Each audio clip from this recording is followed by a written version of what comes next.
We're just about ready to start. I'm sure we'll have a few stragglers, but on a beautiful day like today, we can't blame the weather, so I hope we can attract them in.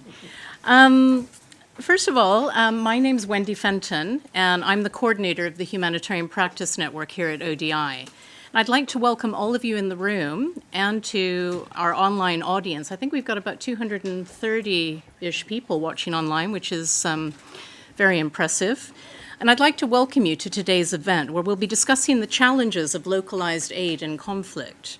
And one message which came through very loud and clear at the World Humanitarian Summit was the need for greater localization of aid. However, some believe that the current localization agenda doesn't adequately consider the different humanitarian contexts and their very different operational challenges. And informed by new research from Médecins Sans Frontières, which highlights operational challenges to locally led responses in conflict and highly politicized environments, our panel today is going to discuss and debate the nuances of the situation on the ground, what the reality actually is on the ground. But before I introduce our panelists, let's a bit of housekeeping. Could you please put your phones on silent, but feel free to tweet about the event using the hashtag Aid in Conflict. And those of you watching online, you can send through your questions at any time during the event, and they'll be magically sent to me on this iPad, and we'll address them during the Q&A session. And so, having said that, I'd like to now extend a very warm welcome to today's panelists. On my far right is Teresa San Cristobal, who has over 25 years of emergency work experience, mainly in armed conflicts. Currently, she's the head of the emergency unit for MSF in Barcelona, a position from which she has been responsible for the major conflict-related emergency responses of the organization in Syria, CAR, Central African Republic, South Sudan, Yemen, and the Lake Chad crisis. On my far left is Charlie Rowley. He's the interim coordinator of the Humanitarian Capacity Development Team in Oxfam. Charlie's worked for Oxfam for the past 8 years, and previously for ACF at the country, regional, and headquarters levels. And during this time, he's worked for several years in conflict environments, such as Gaza and Colombia. And in his current role, he's directly involved in supporting Oxfam country humanitarian programs and developing their work with local actors. On my immediate left is Luz Saavedra, who's a humanitarian practitioner and researcher with 17 years of experience in both field and headquarters positions, and mainly in armed conflicts. So Luz, having previously worked with MSF and Oxfam, her work has seen her based in Somalia, the Democratic Republic of Congo, Sudan, and the occupied Palestinian territories. Luz is a published researcher, and she's focused on issues related to international law, humanitarian principles, accountability, and gender in emergencies. And her most recent work with ALNAP explored the experiences and practices of local and national NGOs involved in emergency response in Colombia and Lebanon. And this was from their perspective and in their own words. And then joining us via video link, we're very happy to have Zeydoun Al-Zoabi, who is the CEO of the Union of Syrian Medical Relief Organizations, which builds and runs hospitals throughout Syria. Zeydoun holds the PhD in management and is actively engaged with Syrian civil society issues, including youth engagement, humanitarian support mechanisms, conflict resolution, and mediation. And last but not least, on my immediate right, someone that I'm sure many of you know, is Ed Schenkenberg, who's the executive director of HERE Geneva, an independent think tank contributing to closing the gap between policy and humanitarian practice. Ed brings 24 years of experience in humanitarian policy and practice to our panel today. And he's worked extensively on humanitarian issues in collaboration with a wide range of actors. His particular expertise is in the area of humanitarian principles, coordination, and protection. And Ed is the author of the paper that some of the issues of which we're discussing today in the MSF's Emergency Gap Research Series, which is called The Challenges of Localized Humanitarian Aid in Armed Conflict.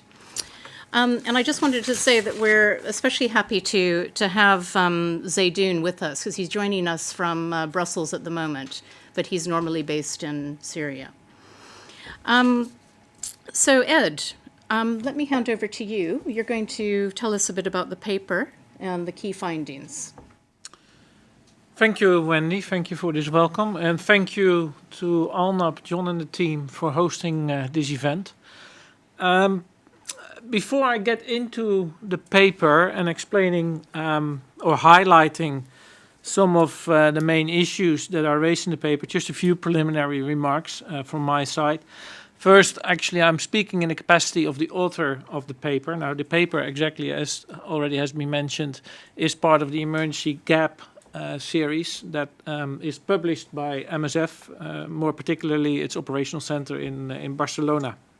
So in that sense, I will be reflecting the views expressed in the paper. Secondly, since the online release of the paper early last week, I've seen quite some activity on social media, which I do really welcome, because I think it testifies to the interest in this topic, and it actually precisely does what I thought, or what I hoped the paper would do, is create a space for dialogue and debate based on the reality on the ground. Thirdly, and I think also that has been said already, but just to highlight, this paper discusses a very specific set of humanitarian context, i.e. armed conflict and situations of violence. And I think these situations are important to highlight, because obviously it's a context that particularly has been selected by MSF, its operational center in Barcelona, as its main area of focus. And that is also the context that is being discussed in this document.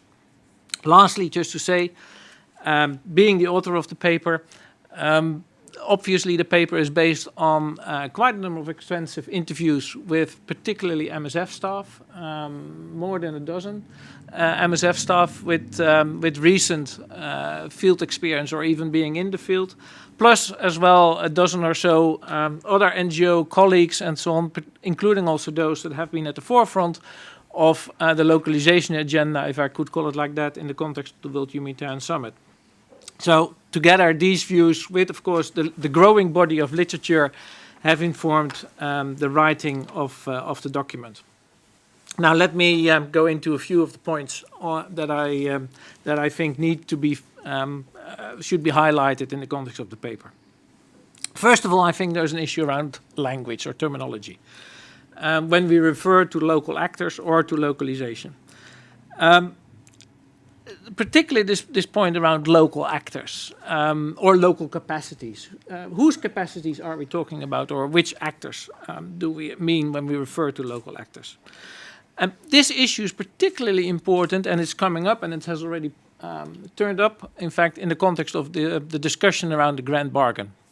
As many of you know, and some of you have been at the forefront of this, the grand bargain, an agreement between donors and operational organizations, includes a target that by the year 2020, 25% of financial resources would go as directly as possible, is the language in the paper, to local actors. Now, with such a target, one can imagine that immediately there's an interest in profiting or benefiting at least from this target. And that's exactly where the discussion comes in. Which are the local actors that can profit from this? Who is a local actor? Indigenous organizations, indigenous NGOs, one would certainly say yes. But what about, so to speak, the franchises of large international NGOs? I'm just coming back, actually. I came back last night from, this morning actually, from Haiti. CARE in Haiti is an organization that's been there for 54 years and is registered as a local NGO. And I understand in the present discussions of the grand bargain, actually, it would not be seen as a local actor. So clearly, this is really an issue that will raise considerable discussion, I think, in the coming weeks and months. Secondly, I think the paper notes the drivers for the debate. The first driver, I think, is a practical one, or one that really is at the practical level, which is the lack of access or increased insecurity, if you like, for international organizations, which has seen, as you know, an increase in the number of remote operations or remote programming, in which, as you know, international actors cannot or will not access certain areas, but in fact will hand over their operations or have their operations carried out by local actors. I think that's one driver at the practical level. The other one I would call is a more ideological one. And it particularly relates to the view of a number of humanitarian actors, perhaps even a majority, that sustainability is the objective of humanitarian action. And this particularly goes, I think, for those organizations that are multi-mandate, that do not only have a humanitarian role, or do not only carry out humanitarian activities, but also are concerned with social justice, poverty, and other long-term goals. For these organizations, it makes very good sense that, in fact, they strengthen the capacity of local actors, because obviously that will create sustainability. But for MSF, in this context, sustainability is perhaps a desirable element in its operations, but it's certainly not the objective. And I'm sure Teresa will say more on this. And it's particularly in this context also that, in fact, it says, well, in armed conflict situations, it is the direct implementation, of operations and providing assistance that counts most. And so in that sense, I would say we have here different approaches to humanitarian action as such. And the drive for localization, as I would call it, has been very much in that sense been taking the route of ensuring that sustainability is the outcome of humanitarian action, which one, and I imagine MSF will do, could question, or if that should be the objective as such. Then there's a number of practical issues at the practical level. First of all, the paper raises this question around the adherence, the ability of local NGOs to adhere to humanitarian principles. And I would say actually, and I'm sure this will come back in the discussion, before actually discussing it, there's probably a question, which humanitarian principles? Because we talk a lot about humanitarian principles, but actually we seem to forget, certainly as NGOs, that basically the only source that we have as NGOs for humanitarian principles is the Red Cross NGO Code of Conduct, which goes back to 1994. If you read that document, it's hugely written from an international perspective. It talks about, for instance, in the context of independence, it talks about we shall not be agents of government foreign policy. That does, for a local NGO, that doesn't make sense. So actually, which principles do we consider are relevant, and maybe not just which principles, also particularly what definitions do we consider relevant for local NGOs? Secondly, of course, there are all the questions in that sense, what we expect from local NGOs in relation to actually the principles that that perhaps international NGOs abide to. Are we expecting the same thing from them in that context? Another practical issue is particularly the scale and capacity. And this is actually an issue that I raise that I've highlighted in the MSF paper. But I also found it, in fact, in a paper that was released not too long ago by a group of UK-based NGOs, ActionAid, Tear Fund, and others, on operations in South Sudan.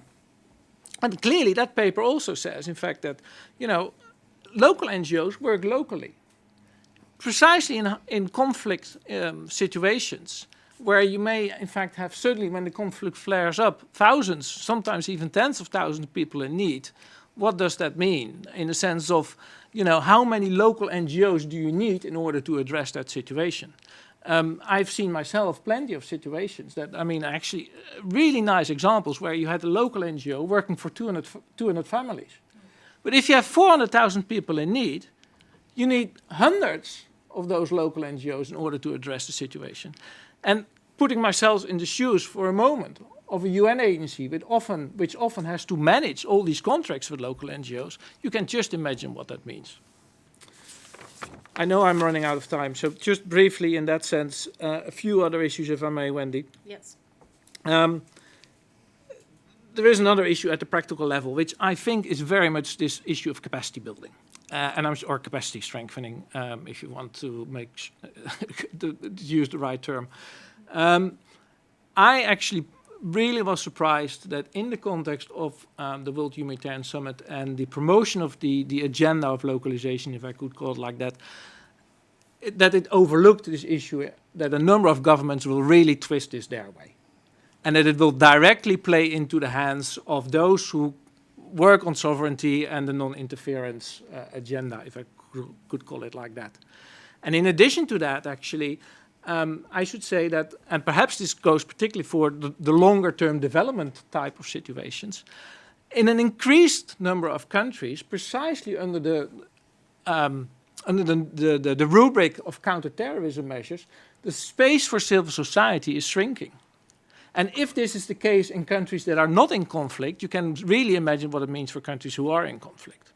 So that issue in terms of space for civil society, I mean, fundamental freedoms, the freedom of association, the freedom of expression and so on, are increasingly being threatened. And that, for me, I think are real issues that need to be addressed if we're serious about strengthening local capacity, particularly in situations when one would say, or the paper would certainly say, when it's actually particularly relevant to stress their capacity, strengthen their capacity, which would be in more stable environments. Lastly, and I know that Teresa will be very brief, will speak on this, so I will be very brief. I also think the paper highlights a number of very interesting MSF experiences in working with local actors in that sense. So I hope, as the author of the paper, that MSF will also draw lessons from this, because it's certainly something that came out of the interviews with MSF staff, that, for instance, it could do a better job in mapping local actors and so on. So that, I think, is certainly something to keep in mind. The other point there is precisely for protracted situations, which we increasingly see, where you have the South Sudans, the DR Congos and so on, where you have a situation of relative calm, where perhaps indeed capacity strengthening at those periods is possible. At other moments, you may certainly have violence flaring up, and it will be more the emergency response capacity that will come in. But those situations, I think, need much more attention in terms of how does one work with local actors. Thank you very much. Thank you, Ed. I think I mean, that was a really interesting presentation, and I anticipate that we're going to have quite an interesting and perhaps at times heated discussion, looking around the room at the different people who've been working on these issues, who might have different perspectives. I'm really looking forward to the debate and discussion. But I'd like to let's start to explore some of the issues in more detail with our panelists here. And I want to turn to Teresa, first of all. Teresa, as we've just heard from Ed, the emergency gap paper speaks about the need to differentiate armed conflicts from other types of humanitarian crises. And does that mean that all conflicts are the same in terms of the role of local actors in the emergency response? No, we have a clear distinction between conflicts and conflicts, but for me, conflicts, they have one thing, that is that where the principles have more value than in normal situation, because the principles will be the ones who will bring you to the victims of the conflict, to the people more affected in the conflict. And also I want to raise the point that when we go to a conflict, it's because the local capacity is overwhelmed. We define this as a crisis. We define when they cannot cope with the situation as it is. As Ed was saying, for me it's very different from a protracted conflict to a sudden conflict. And also it depends on where is the conflict, no? I mean, we have seen a very big difference, for example, in a middle-income country, sudden onset of a conflict, where you have a standard, where you have a routine of life that it is very clear, and then you have a local society that was, in many cases, as you were saying, with not so much capacity of creating local society, with a very strong state government who didn't allow the associations and things like this. And this society has to be prepared to respond to emergency, has to, in the medical side, lower their expectancies. I mean, like, for example, how a doctor from Syria, and we will have now the example, when, in which moment decide, for example, that the external fixation is the best thing for their patients because the war has destroyed all the system and had made impossible to do what you were doing for your population 3 months ago.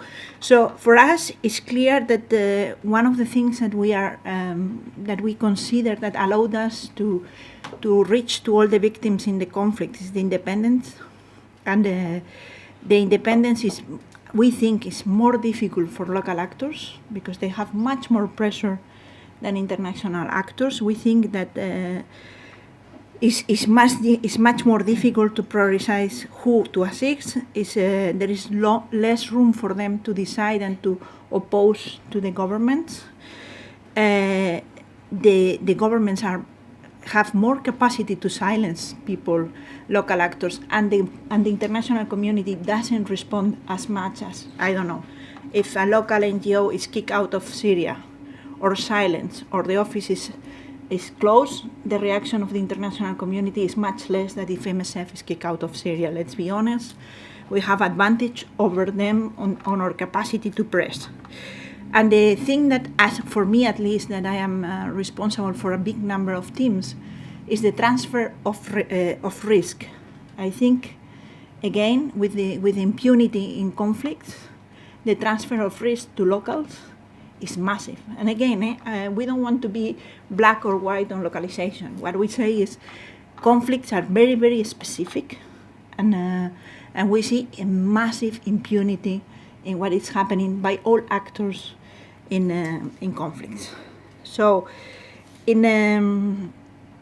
as I was saying before, in sudden conflicts, it's very difficult.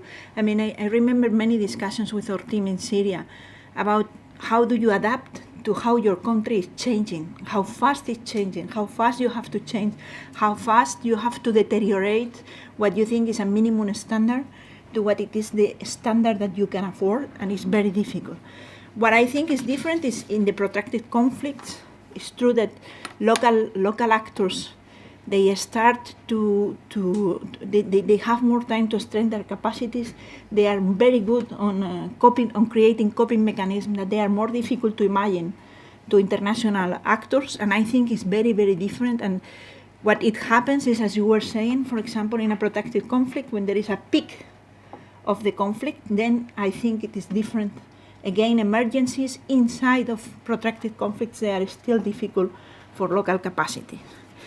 And another thing that I think is something that we have to question for international NGOs, but also for local, is that there is a lot of people who is willing to work in capitals. There is much less people who wants to work in frontline. And let's be honest, the frontline NGOs, they are not so common, international or national.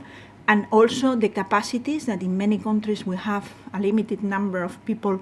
I don't know, some countries where I have been, they have 20 doctors. I'm sorry because I'm from a medical background, so I will talk much more from a medical background, but when you have 24 doctors in a country, 90% of them, they want to work in the capital. But you can have the majority of the injured, malnourished, deliveries, in the front line, and it is not so clear. So local capacity is not equal along the country. It's not the same that you will find in a capital, that what you will find in a very, very rural area. And another thing is that so that is true that the local groups, the armies and the rebel groups, are really much harder on the people that is local. They are much harder on the push, and for us at least, I have to tell you, I'm not going to say the country, but this year I have to discuss the medical criteria to open a hospital, and it was soldiers before you close maternity. I want more soldiers. I think at the end we were kicked out of the country. A local, I don't know if he can be kicked out of the country, or it will be arrested, or it will be killed, or what will happen. Teresa, sorry to interrupt, but I just wondered, in MSF's experience, and you've had a lot of experience in a whole wide range of conflict situations, how has MSF sort of achieved, I mean, you've talked a bit about the need to have both local actors as well as internationals, and they have different roles. But has MSF achieved operational complementarity, between direct and localized aid delivery? I mean, one thing that it can sound, MSF works in almost all the countries localized because we work with the Ministry of Health. And don't forget that the Ministry of Health is a local actor. And I will say that more or less 80% of our hospitals belong to the Ministry of Health, and we are there to reinforce the Ministry of Health. 85% of the staff is local. So I think for us it's very clear that we have to work with locals, that we have to support locals. We have a lot of extra, not super medical part of our work that we have much less problem to work with associations, to work with local NGOs, to work much more local in local. I mean, much more in this project or in the other project, like big allies. I mean, not national-wise or whatever. So, but to be honest, for us, it's not a question if we have to work with local people. It's a question of how we, in a conflict, do it in the best way. But for sure, so reach people in need in the best way possible. Okay, thanks very much, Teresa. I'm going to move over to Charlie now. And Charlie, I wonder if you can tell us how you think complementarity between operational approaches, direct versus localized aid, can be better achieved in conflict. Yeah, thanks. I mean, I would make very brief reference to the points that would be relevant in any context, which are obviously involvement of local, national and international actors in the preparedness phase, in recognizing risks and gauging capacities to respond to those risks. And the same, obviously, during the response, in having involvement of local and national voices in coordination mechanisms, in clusters and so on, so that when decisions are taken, those decisions reflect the perspectives coming from all sides. But to try to focus specifically on this point about acute conflict, I'd highlight 2 points. One which comes up in the Grand Bargain and which is made a key point around joint impartial assessments. I mean, there's different reasons for why this is relevant. Obviously, there's an economic and a sort of looking for more effectiveness in managing information, but also it does reflect obviously the concern perhaps around where information comes from, where the pressure to produce or identify where the highest levels of vulnerability are, and if those joint assessments can take place by a mixture of actors representing different perspectives, whether international, national, local, that obviously will allow then also the complementarity in terms of defining the response, who is best placed to provide the response based on that joint assessment and joint analysis of the information.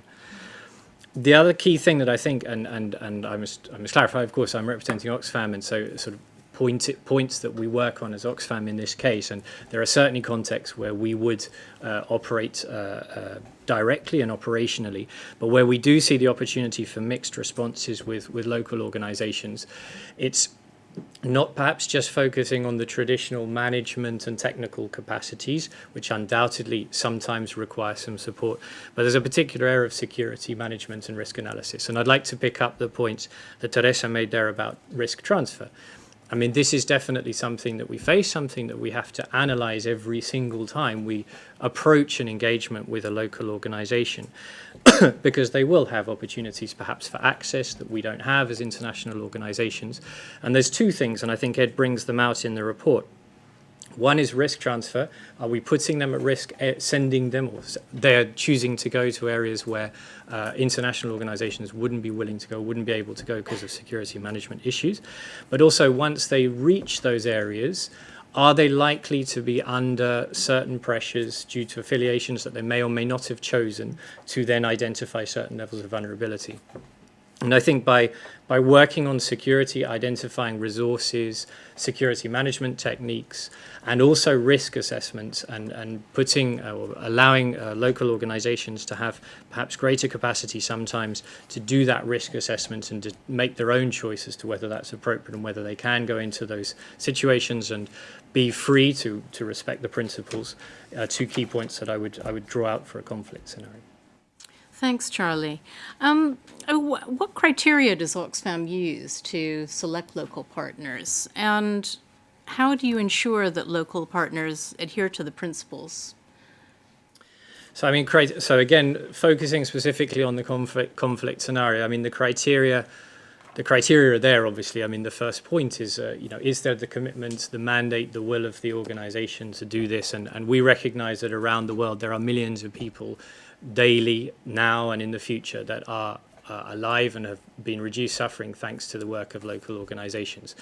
When we've identified that, and that's obviously a link to then whether there is an understanding of the principles and an opportunity and an ability to respect those principles, we come to sort of technical and management and organizational capacity and the opportunities to link them together.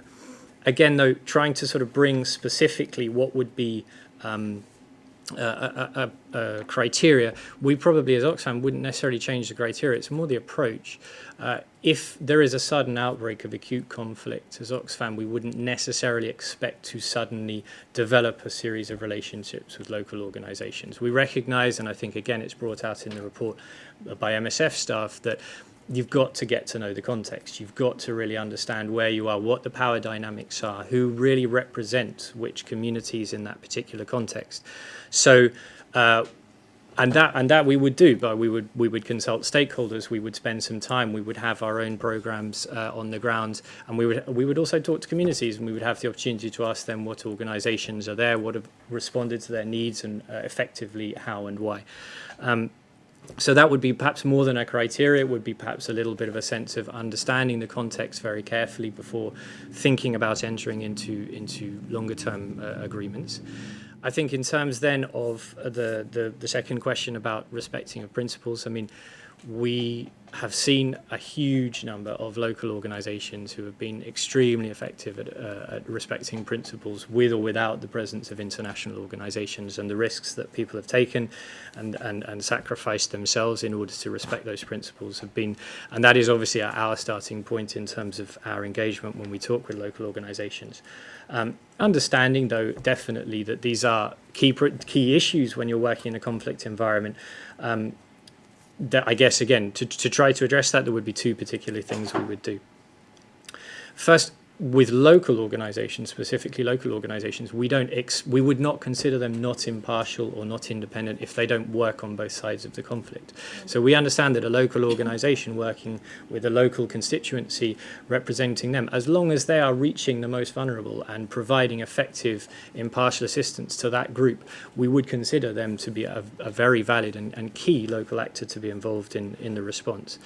That there, the onus falls to the international organisation who chooses to work with local actors to make sure that they have a balanced portfolio, making sure that they are definitely reaching both sides of the potential lines of the conflict, and that they're getting the information to input to that and to make the right decisions. And the second is I mean, a very practical point. I mean, as humanitarian organisations, you should be able to discuss the principles and who is being chosen to receive aid, who is being identified as being the most vulnerable, and why. If that conversation is not very clear between the international and the local organisations, obviously that's something that needs to be looked at. But if that conversation is clear and that's really about who is receiving that aid, then obviously from our perspective, that is where you can sort of check that those principles are being identified and met. Thank you. Do we I'm afraid that we no longer have a connection with Seydou, which is really disappointing. Because we were keen to get his perspective. But let's move on for the moment and see whether we can reestablish it later in the session. Luz, your turn.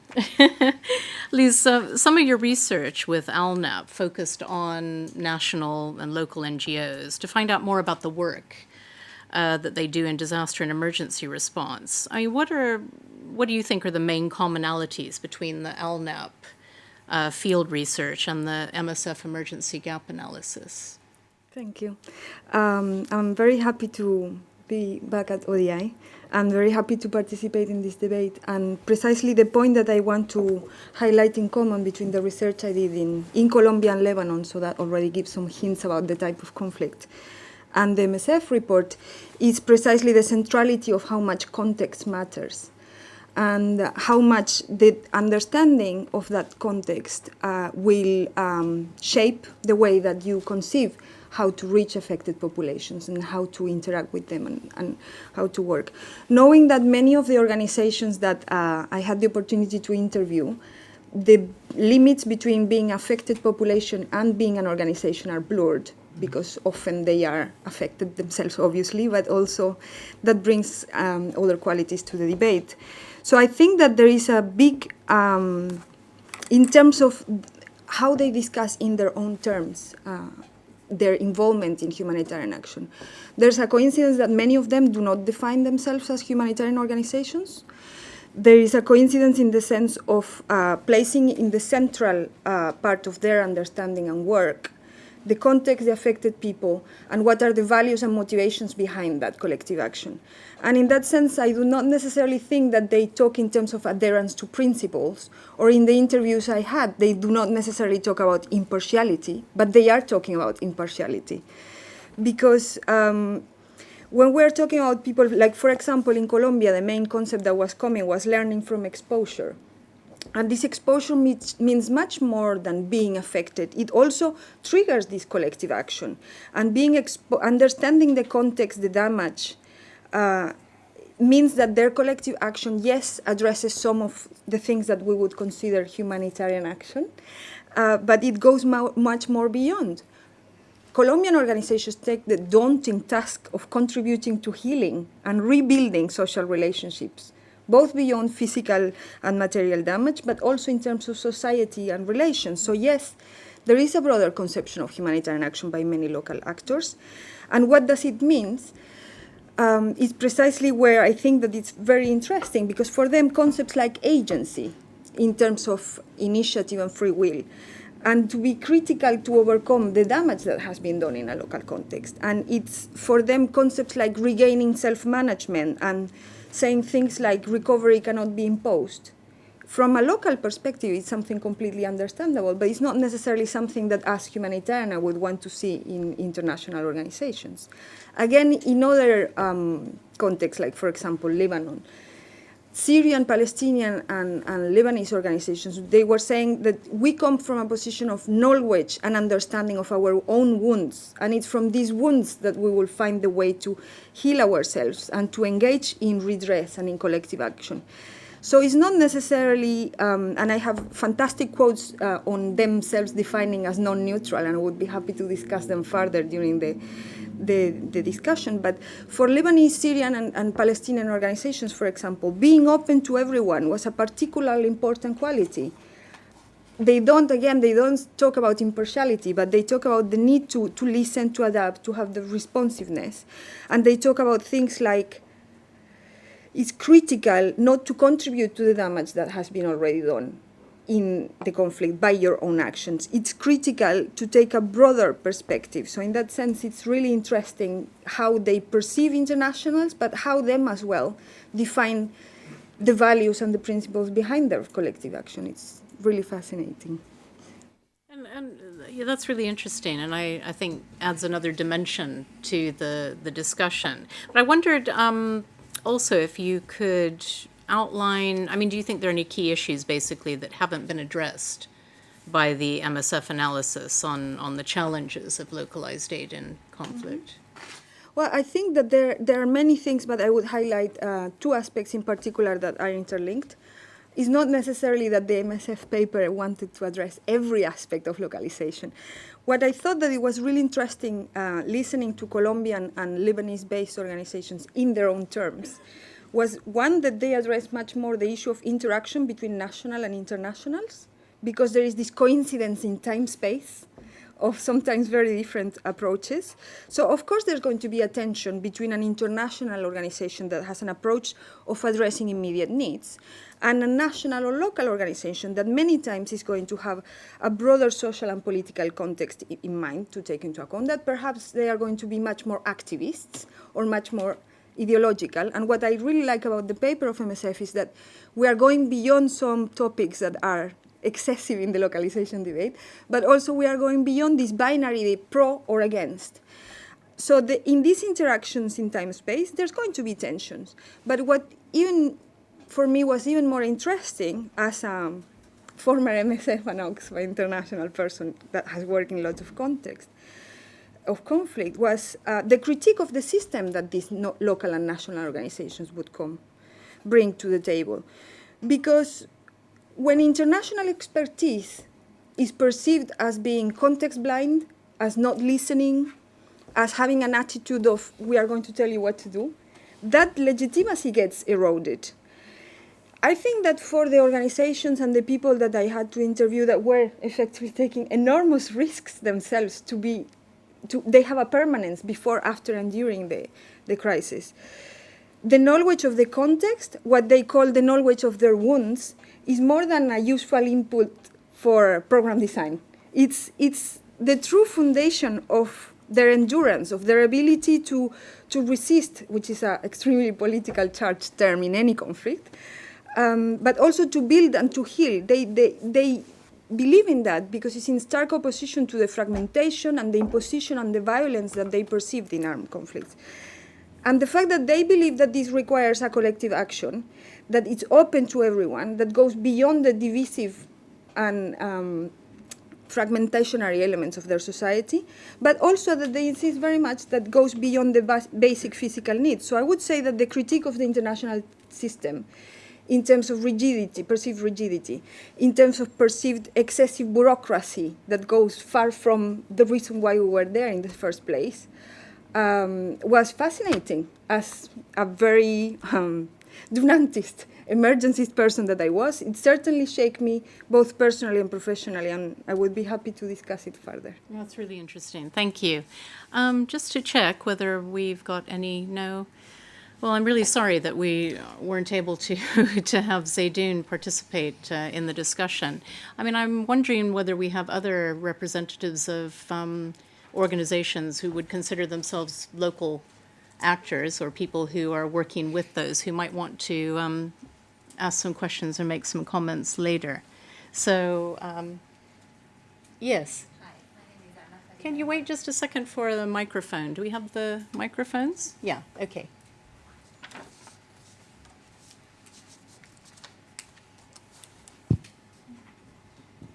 Hi, I'm Anna Farina. I work for Syria Relief. So we are local inside Syria. We are registered in the UK, but 95% of our projects are inside Syria. We have our own teams, and we have 2 big offices in Turkey as well. So I can bring some experience from what we see in the country and the way that we work there in the Syrian conflict, which is obviously one of the most hot topic at the moment. Yeah, I mean, one of the questions we were going to ask Zaydoun is in this sort of highly polarized conflict, like the Syria one, how does the organization ensure that your operations are protected from military and political pressure? How do you deal with those things?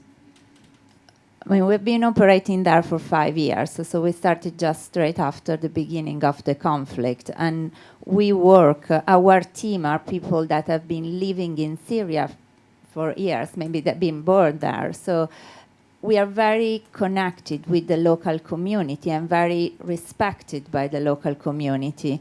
If we feel we have pressure by armed groups or any group that could interfere with our work, we have always stopped our work. I mean, we have never taken compromise with armed groups so far. And the fact that we bring aid to civilians put us in the position that we've been even respected by groups that are on the ground. But as I said, I mean, we operate in certain area, but this doesn't mean that we compromise in terms of impartiality. And we had cases where we decided to stop projects because we didn't want to compromise the way we operate. Thank you. Thank you very much, Anna. I think what we're going to do now is open the floor for questions and comments and discussion. And as Lou said, I hope we're going to go beyond the binary even further.